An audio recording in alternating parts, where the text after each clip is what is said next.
So in the building of this specialization, we used all the tools required for a project.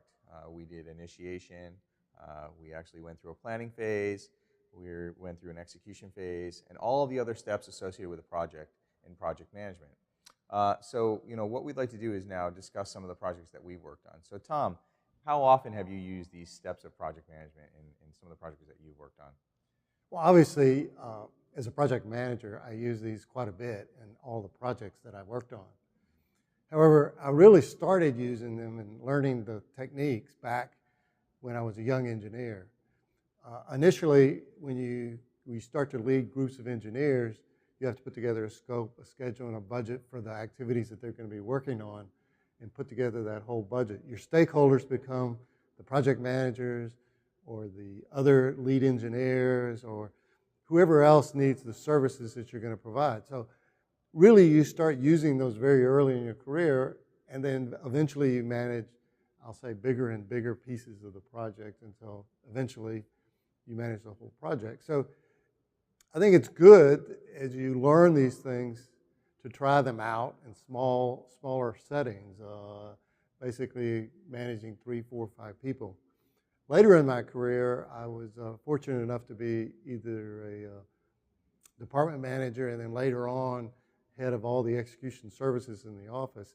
And again, it was interesting, was able to use the same skills to, as you use a department, you have to obviously budget.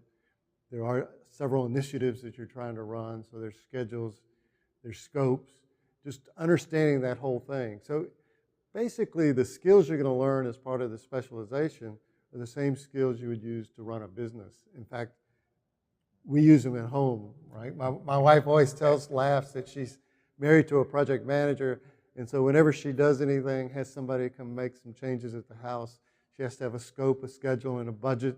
And if somebody changes the scope, then either the budget's got to change, or if they add money, then she's got to change the scope because they're always going to come in on schedule and on budget. So I think it's just, as you learn these, we all should be just trying to practice these skills. I mean, have you used them in your career? I did. Actually, when I first started in my career in the military and at universities, I started using these tools, but didn't really realize that they were tools that, as far as the project management and PMI is concerned.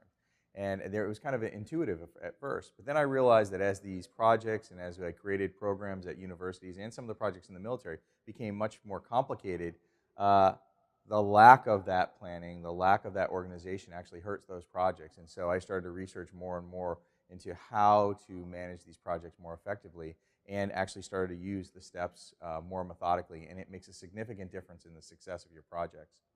So what I'd like you to do is take some time to think about a project that you've worked on in the past or one that you're currently working on and see how these steps apply.